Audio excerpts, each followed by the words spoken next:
Ada 5 penyesalan orang di alam kubur. Satu diantaranya, ketika sudah dia gosok meninggal arwah, dia gosok matanya, dia buka, kata dia, saya di mana? Kau sudah meninggal, dah saat. Saya sudah mati. Iya. Ya Allah, hidupkan saya kembali ke dunia, sekejap saja, kira-kira 1 menit lah kalau boleh. Ya Allah, kembalikan saya ke dunia. Untuk apa? Sholat bukan, puasa bukan, haji bukan. Saya hanya ingin berkata, ya Allah, semua hartaku aku sedekahkan fisabilillah. Kenapa bukan minta sholat? Karena sholat hanya bisa dapat pahalanya ketika kita masih sholat. Haji hanya bisa kita dapat ketika kita haji. Puasa hanya kita dapat ketika kita puasa. Tapi sedekah, meskipun sudah tulang belulang hancur, kita tetap mengalir. Itulah yang disebut sedekah jariah. Keliru Bapak Ibu yang Allah kasih rezeki, Bapak tidak bersedekah. Keliru. Dan alhamdulillah, makin bersedekah, Allah makin ganti. Maka almarhum almarhumah, insya Allah lapang kuburnya karena ada sedekah beliau. Yang ketiga, yang akan menolong kita di alam kubur adalah ilmu yang bermanfaat. Almarhum almarhumah, beliau suami istri, tokoh pendidikan. Itulah ilmu yang bermanfaat. Ketika diajarkan ilmu hukum kepada mahasiswanya, diajarkan tentang keadilan, lalu anak mahasiswanya menjadi pengacara yang membela dan menegakkan keadilan, selama itu juga amal-amal akan mengalir. Maka karena itu, ibu bapak kalau dapat konten-konten dakwah, jangan berhenti di grup, jangan berhenti di HP bapak, sebarkan. Bapak punya 10 grup WhatsApp, 1 grup 100 orang, kirim, 1000 orang yang terima.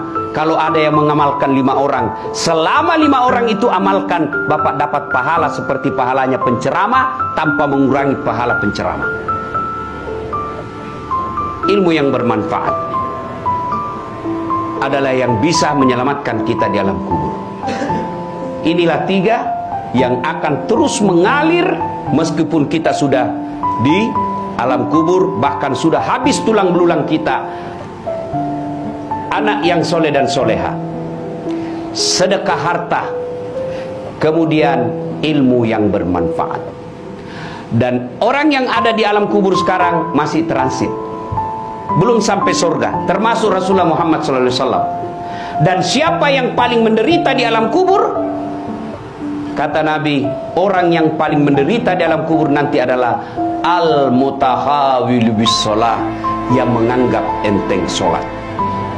Saya mau tanya, bapak-bapak, kalau pergi merantau ke Sulawesi Selatan, ternyata bapak tidak nyaman di Sulawesi Selatan, ada pilihan?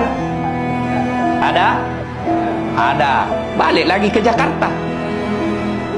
Saudara-saudara dari Jawa merantau ke Sumatera, ternyata di sana tidak bagus. Ada pilihan? Ada. Balik lagi ke Jawa. Mangan orang mangan, yang penting ngumpul. Iya. Iya toh? Bapak-bapak kalah pil caleg, ada pilihan? Kalah pilpres, ada pilihan? Ada. Tunggu lagi 5 tahun yang akan datang, kita tanding lagi. Ya, tidak disenang sama gubernur, ada pilihan? Ada. Apa? Pensiun dini. Selesai urusan, biar ada di situ kita lewat. Bukan lagi gubernurku. Iya kan? Ibu-ibu, suami cerewet, suami kasar, ada pilihan bu? Ada. Pulangkan saja aku pada ibuku atau ayahku. Selesai. Ya, bapak-bapak punya istri cerewet, ngamuk aja kerjanya, nggak tahu menghargai suami. Ada pilihan? Ada. 2 pilihan. 1 tambah jadi 2, 2 cerai. Ada pilihan pak.